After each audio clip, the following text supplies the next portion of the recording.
Hola amigas y amigos, soy Alberto Ñiquin y esta es una edición más de La Mula Verde. Durante la emergencia sanitaria que estamos viviendo, muchas ciudades de América Latina han cerrado los espacios públicos y han adoptado medidas preventivas para tratar de mantener un distanciamiento social. Aunque como hemos visto, hay algunas ciudades del Perú donde no ha funcionado eso. Se supone que estamos próximos a levantar la cuarentena en algunas regiones del Perú. Pero ¿cómo debe ser nuestro comportamiento en espacios públicos para evitar acumulaciones de personas y mantener así el distanciamiento físico? Para hablar de ello estamos con Manuel Velarde, exalcalde de San Isidro. Bienvenido, Manuel. Muy buenas tardes, encantado de estar en tu programa. Manuel, ¿cuáles son las oportunidades que se configuran en esta etapa próxima de reactivación social, económica y quisiéramos que también sea cultural, una vez que los ciudadanos comiencen a transitar con libre movimiento? Mira, yo creo que hay una oportunidad aquí para seguir promoviendo la transformación de las ciudades. Y como yo siempre digo, ¿no? La transformación es una obligación. Y yo creo que en este contexto COVID-19 tenemos un momento importante para acelerar esos cambios de transformación, ¿no? Entonces, ¿cómo va a ser la reapertura de las ciudades, básicamente, donde hemos estado todos confinados por el tema de la cuarentena? Ahí va a tener que haber mucho esfuerzo desde lo privado y mucho esfuerzo desde lo público, ¿no? ¿Por qué?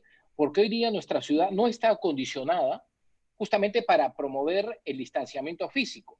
Es todo lo contrario, ¿no? Yo creo que hoy día, cómo está planteada la ciudad, lo que hace es eh, fomentar la concentración, fomentar el aglomeramiento, y eso es lo que hay que romper justamente para seguir combatiendo de manera frontal los contagios del COVID-19, ¿no? Entonces, yo me imagino una ciudad como Lima, y esto además es replicable a cualquier ciudad peruana, porque yo creo que todas las ciudades del país están cortadas con la misma tijera, ¿no? A comenzar a mirar el espacio público, ¿no? El espacio público que hoy día está recortado para el ciudadano tiene que expandirse. ¿Qué significa eso? Digamos, cosas muy básicas y de muy bajo presupuesto, además, ¿no? Como son, por ejemplo, generar eh, mejores veredas, más anchas, para que la gente pueda caminar con mayor seguridad y con este distanciamiento que hoy día tiene que ser la regla.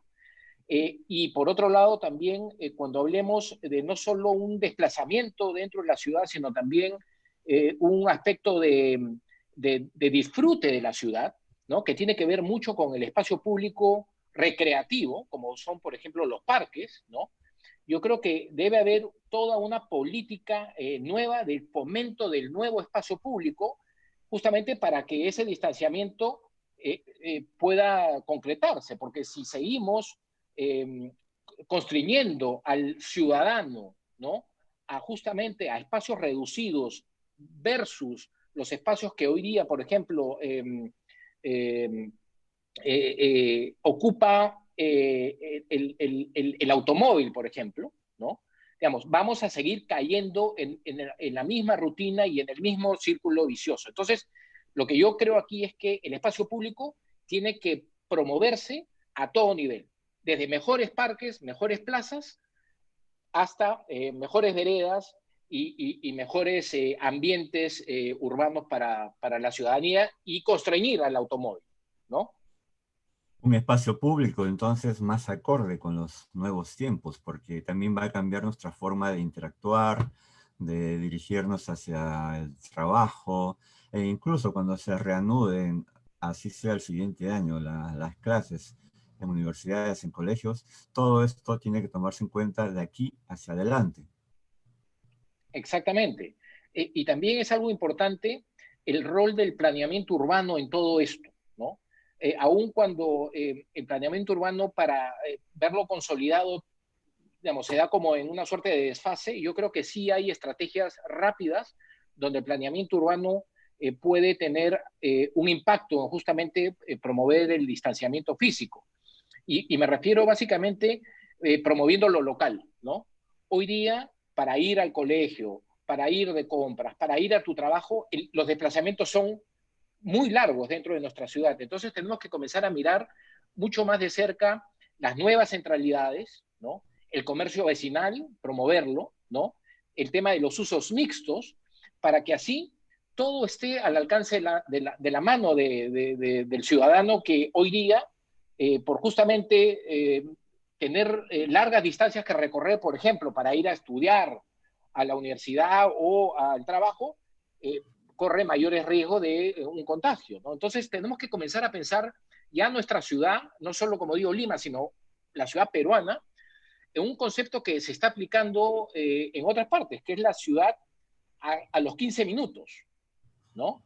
Yo no creo que hoy día Lima esté en capacidad de generar una ciudad de 15 minutos, pero tiene que ser un proceso y que tiene que empezar, ¿no? Yo empezaría por la ciudad, digamos, hoy día de los 60 minutos y eso ya sería un gran logro, ¿no? Ujú. Son situaciones que ya se dan en países vecinos como por ejemplo Ecuador, ¿no? Donde hay mucha gente que va a estudiar a su mismo distrito o comunidad, ¿no? Al centro médico también que está en esa zona y no tienen que, como tú dices, trasladarse tantos kilómetros ni invertir demasiado tiempo. Pero ese planeamiento urbano también dependerá de decisiones y voluntades políticas. Por supuesto, por eso decía al principio, esto necesita esfuerzo público y esfuerzo privado, ¿no? Desde el punto de vista público, yo creo que ahí es donde se tienen que tomar las grandes iniciativas de la política pública para fomentar esto. Y no me voy a cansar de repetir que ya es momento, y más aún ahora en este contexto COVID, que el tema del desarrollo urbano, ¿no? Sea ya reconocido y establecido como una política de Estado, ¿no? Y entonces así va a haber un mayor involucramiento no solo de los niveles locales de gobierno, que son los más rápidos que podrían implementar este tipo de medidas, sino también el gobierno central, ¿no? Entonces, si se conjuga un esfuerzo central, regional y local, estas medidas pueden ser, como digo, aplicadas de manera muy rápida, obviamente con proyectos que van de menos a más, ¿no? Estamos viendo durante esta pandemia que los mercados son uno de los grandes focos de contagio del coronavirus. Entonces, por ejemplo, este planeamiento urbano, este nuevo orden de las ciudades, tendrá un trabajo muy profundo y urgente respecto de los mercados. ¿Cuál es tu sugerencia al respecto? Mira, el tema de los mercados es un tema complejo porque hay, digamos, nosotros tenemos una cultura del mercado muy fuerte, ¿no? Entonces, romper esa inercia, tienes que hacerla básicamente con medidas como muy eh, inteligentes y que puedan contrarrestar el hecho de que una persona prefiera otro hábito versus el hábito de ir al mercado diariamente, ¿no? Entonces, digamos, yo he visto algunos ejemplos y algunas iniciativas muy interesantes que han surgido en este periodo, ¿no? Que han recurrido a la inventiva, ¿no? Y he visto, por ejemplo, este proyecto que se implementó en una municipalidad que no recuerdo ahorita el nombre, del mercado móvil, ¿no?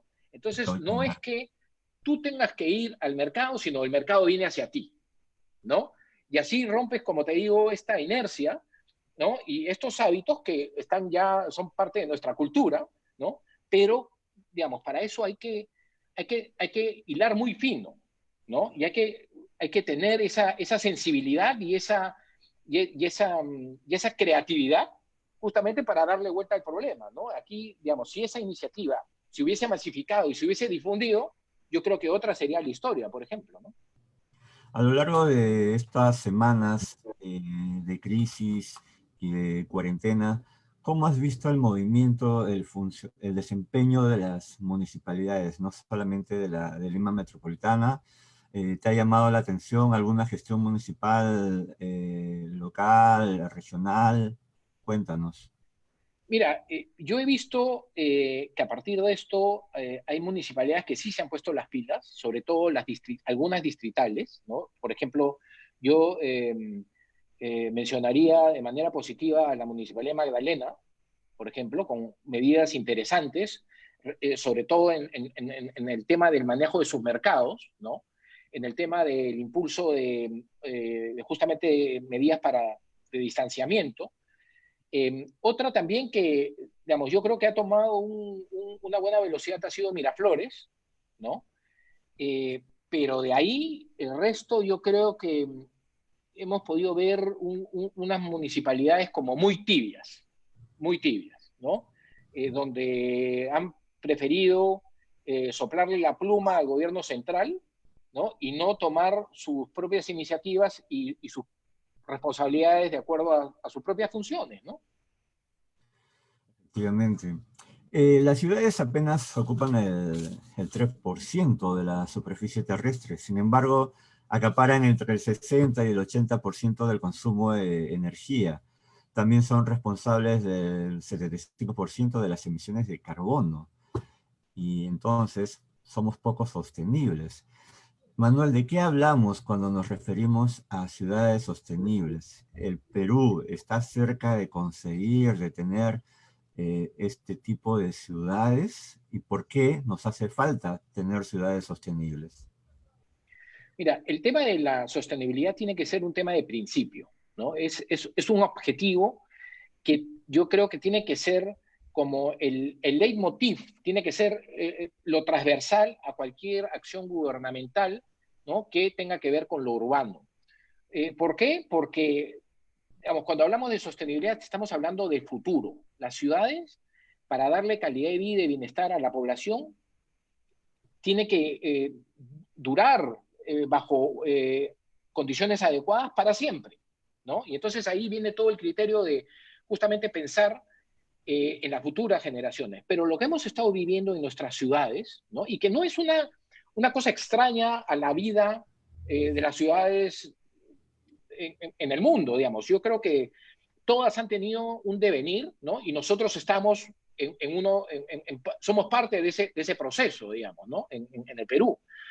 Digamos, todas las ciudades en el mundo han tenido puntos muy críticos, pero han sabido salir de ellos, ¿no? Y yo creo que ahora, sobre todo para poner un ejemplo de Lima, nos encontramos en un momento crítico, no solo por el tema del COVID-19, sino en general, justamente por las condiciones en las cuales ha sido diseñada nuestra ciudad, ¿no? Que esto se replica además en muchas otras ciudades del país, ¿no? Esta ciudad que fue diseñada básicamente pensando en que el automóvil era lo moderno, lo cómodo, lo que había que promover, ha hecho que básicamente no, los ciudadanos nos quedemos sin ciudad, ¿no? Y en ese proceso hemos ido construyendo una ciudad, ¿no? Que es completamente insostenible. Yo considero Lima hoy día una ciudad insostenible, que si no se embarca con un rumbo nuevo, con una mirada de cambio y de reforma, simplemente lo que va a comenzar a generar cada vez son mayores problemas para su población en vez de soluciones, ¿no? Y entonces, obviamente, las ciudades, como bien dices, son grandes contaminantes y si no hacemos algo para justamente reducir esa contaminación, que tiene que ver mucho con el tipo de industria, el tipo de combustible que se usa, la proliferación del automóvil, ¿no? El hecho de no tener políticas claras sobre el tema de la disposición final de residuos sólidos, todo eso hace que nuestra ciudad cada día se complique más. Entonces hay que decir hasta acá nomás y comenzar una nueva ruta y con una nueva mirada, con una nueva visión de ciudad. Eso es lo que se tiene que buscar.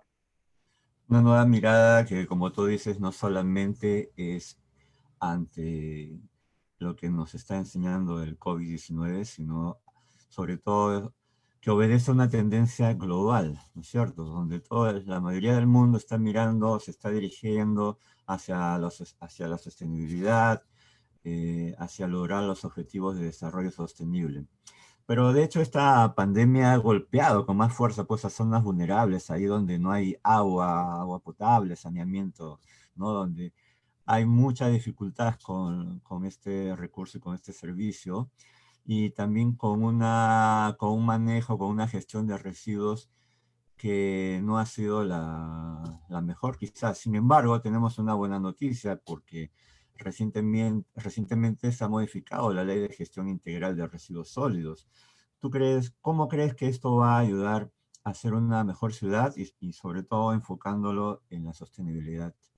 Ujú. Bueno, mira, ahí yo creo que el tema del reciclaje es importantísimo. Nosotros iniciamos ese proceso en San Isidro y que ha funcionado muy bien.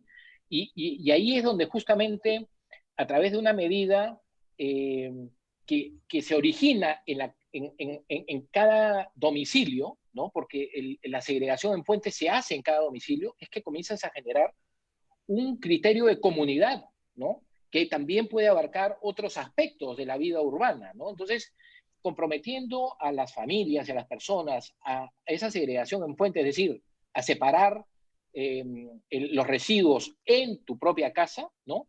Comienzas a involucrar a las personas en algo que es responsabilidad de todos, ¿no? Que es el cuidado de nuestro medio ambiente y el combate de la crisis climática, ¿no? Entonces, yo creo que eso es positivo, eso va a comenzar a generar, como digo, nuevas conductas, ¿no? Que apuntan a lo sostenible y a generar buenos hábitos en todos, ¿no? Pero sobre todo la creación de la idea de comunidad, ¿no? Que aquí, digamos, todos estamos embarcados en combatir enemigos comunes. Como mencionaste anteriormente, muchas de nuestras calles parece que estuvieran hechas para autos, ¿no? Para autos particulares sobre todo. No obstante que tu gestión y la gestión de Miraflores también llevaron a cabo algunas medidas para tratar de recuperar las calles, las pistas y ganar unos metros de madera, así como espacios verdes. Últimamente se ha hablado de la bicicleta como un nuevo medio de transporte. Sin embargo, no es que sea un nuevo medio de transporte, sino es una alternativa. Una alternativa, por ejemplo, para mantener el distanciamiento social, pero nuevamente, e insisto, es para mirar hacia la sostenibilidad.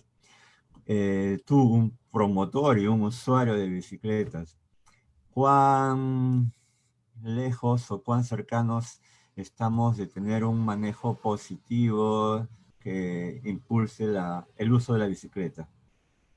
Mira, yo creo que cada día somos más conscientes de la necesidad de impulsar la bicicleta, sobre todo para ir reemplazando, ¿no? La utilización indiscriminada del automóvil, ¿no? Digamos, la bicicleta es limpia, digamos, genera conductas sanas, ¿no? Y en ese sentido, pues tiene una serie de ventajas, ¿no? Eh, entonces, yo creo que la bicicleta es parte de la solución, ¿no? Pero hay que seguir impulsándola. No solo se tiene que quedar esto en discurso, sino esto tiene que plasmarse, ¿no? Entonces, en vez de estar promoviendo proyectos carísimos, digamos, que tengan que ver con trenes eléctricos o teleféricos, invertamos primero en bicicletas. Primero invertamos justamente en desarrollar una red de ciclovías, por ejemplo, en Lima, que no la tiene porque es completamente desintegrada, justamente para ir arrimando y ubicando en su lugar al automóvil, digamos, dentro de la pirámide de movilidad, que no la está. Hoy día eso está totalmente tergiversado. Entonces, yo creo que la bicicleta tiene además hoy día un momento eh, oportuno con el tema lamentablemente, con el tema del COVID, ¿no? Pero yo creo que hoy día eso puede ser, como te digo, una oportunidad para seguir profundizando el tema de la bicicleta con ciclovías, con estacionamientos para bicicleta, porque eso también es importantísimo para fomentarlo, ¿no? Y obviamente, paralelo a esto, sensibilizar a las personas del respeto que tiene que tener un ciclista. Porque una cosa es estar en un automóvil que pesa 3 toneladas y otra cosa es estar, ¿no? Arriesgándote en una bicicleta sin ningún tipo de protección, salvo las normales, ¿no? Entonces, yo creo que, como digo, es una oportunidad y que eso se engrane dentro del concepto de intermodalidad, ¿ok? ¿Cómo En así? Lima, en Lima los viajes, ¿no? son eficientes, ¿ya? El viaje eficiente es el intermodal, ¿ya? Pero aquí básicamente el viaje está como limitado al transporte público y no contempla ningún tipo de complemento. Entonces, yo sí creo que a partir de este momento se tiene que incorporar a la bicicleta para que sea parte del viaje de cada uno, ¿no? Tú salgas de tu casa, vayas caminando, tomes una bicicleta, llegues al paradero, tomes un bus, ¿no? Te dejen en el otro paradero, camines y de repente para llegar a tu trabajo tomes otra bicicleta. Entonces, así tú haces que tu viaje sea mucho más eficiente, y así es como se manejan los viajes en cualquier otra parte del mundo, y haces que la bicicleta tenga un rol en la movilidad y obviamente en la sostenibilidad, ¿no? Cuando le hicimos la pregunta al ministro de Transportes y Comunicaciones acerca de la bicicleta, en su respuesta él desarrolló el concepto de bicicletas populares. Esto en contraposición, seguramente, a las bicicletas que vemos en algunos de los distritos y por los cuales hay que pagar para manejar durante un tiempo. ¿Cómo ves este hecho, la posibilidad de que realmente el Perú pueda contar con bicicletas populares? ¿Qué habría que hacer al respecto? Mira, yo creo que antes de hablar de promover una bicicleta popular, yo invitaría a todas las personas que nos están viendo a ver si es que tienen una bicicleta en su casa y que no la usan, ¿no? Y lo más probable es que sí, que la respuesta sea positiva, que sí la tienen. Entonces, lo primero que tenemos que hacer es darle las condiciones a esas personas que ya tienen su bicicleta en su casa de usarla, ¿no? ¿Cómo creas esas condiciones? Como decía, con ciclovías seguras, segregadas, ¿no? Con las distancias correctas, ¿no? Técnicamente hechas, con estacionamiento de bicicleta para saber que si llegas a un punto de destino puedes dejar amarrada tu bicicleta y no la tienes que dejar en un árbol o en otra parte de repente que se la roben, ¿no? Y entonces comenzar por ahí, ¿no? Y ya el tema de la bicicleta popular podrá llegar en algún momento, pero hoy día yo creo que el gran reto es fomentar que los que ya tienen una bicicleta en su casa salgan y la usen. Y eso ya sería un gran logro para reducir la utilización del automóvil y para generar en este contexto COVID-19 un distanciamiento físico. En los últimos años hemos escuchado que tal o cual es un distrito sostenible o que tal ciudad de provincia es sostenible, pero realmente tenemos ciudades sostenibles en este momento. En todo caso, ¿cuáles son las recomendaciones desde tu experiencia como exalcalde y como una persona que se ha especializado en estos temas? Los tips, los consejos, las sugerencias para que el Perú tenga realmente ciudades sostenibles y que no sean solamente un concepto sobre el papel. Mira, yo creo que hoy día no tenemos ciudades sostenibles, ¿no? Tenemos algunos ejemplos que han surgido en algunas ciudades, pero que de una u otra manera, por la propia composición urbana, eh, son ejemplos aislados, ¿no? Y uno de ellos es San Isidro, ¿no? Nosotros trabajamos bajo un criterio permanente de sostenibilidad, ¿no? Entonces, digamos, a las autoridades que puedan estar viendo, a los funcionarios municipales o de gobierno que puedan estar viendo esto, yo lo que les puedo decir es que no hay que perder tiempo para iniciar o impulsar políticas de sostenibilidad, ¿no? Que no pasen 10 años de ahora y de repente digan, oye, sí, pues el camino era el camino de impulsar la sostenibilidad, porque ese es el único camino y futuro para las ciudades, no hay otro. Porque si lo que hubiese, lo que estamos viviendo ahora hubiese funcionado, ¿ok? No estaríamos viviendo como lo estamos haciendo ahora. Lo que yo digo es que ese modelo lo único que ha generado es insostenibilidad. Entonces, después de ese modelo no hay otro. Entonces, lo que tenemos que ser conscientes es que el criterio de sostenibilidad tiene que ser un cristal de mira para cualquier acción gubernamental. Entonces, por eso yo creo que es importante decir, oye, ¿para qué voy a perder 5 años, 10 años, 15 años como autoridad? ¿No? Y para al final de cuentas decir, oye, sí, realmente lo que debía haber hecho desde un inicio era promover la sostenibilidad. Entonces, mejor, digamos, no perdamos tiempo y empecemos hoy a justamente promover políticas de sostenibilidad, que tenga que ver con la movilidad, que tenga que ver con los residuos sólidos, que tenga que ver con el planeamiento urbano, que tenga que ver con todos esos criterios de cómo se gestiona una ciudad. Y que esto, además, sea un tema que esté tanto a nivel local como a nivel regional y nivel central. Porque uno de los problemas que tenemos hoy en día es que el gobierno central y el Congreso no entienden, digamos, la función de la ciudad y de la importancia de la ciudad. Y por eso es que hemos tenido tantas medidas completamente antiurbanas y antisostenibles por muchos años, ¿no? Entonces, yo creo que lo que hay que hacer ahora es una toma de conciencia y decir de manera muy crítica y en algunos casos autocrítica, decir, oye, lo que hemos venido promoviendo hasta ahorita no ha funcionado. Entonces, ¿qué es lo que significa? Que hay que cambiar de modelo, hay que cambiar justamente de criterios. Y esos criterios tienen que ser reemplazados por los temas de sostenibilidad a lo largo de todo tipo de política pública, y eso tiene que también tener un correlato en el diseño institucional de las entidades públicas y además en cómo se aplica el presupuesto público también. Para contarle a nuestros seguidores, los periodistas que nos dedicamos a cubrir temas ambientales, de cambio climático, hemos visto en algunas actividades civiles a Manuel Velarde. Por tanto, para finalizar, Manuel, entonces también podríamos decir que los gobiernos locales y regionales, entre todas estas medidas que debemos de considerar hacia la sostenibilidad, también debemos de considerar una acción climática y urgente.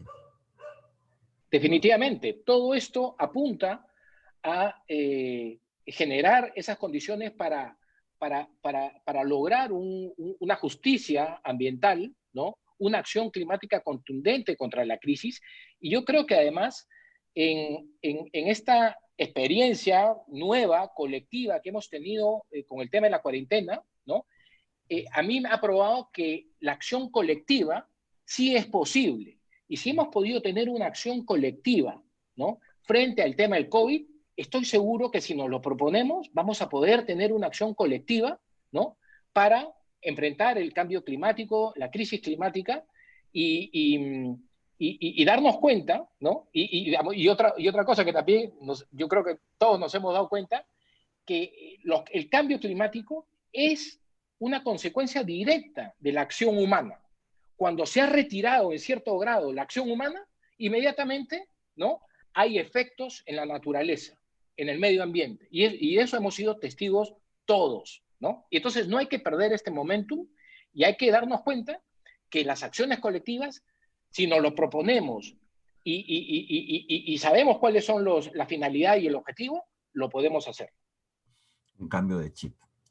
Así es. Amigas y amigos de la Mula Verde, vemos con todo lo que nos ha dicho Manuel Velarde que es un momento para repensar nuestra forma de vivir en las ciudades, en el país.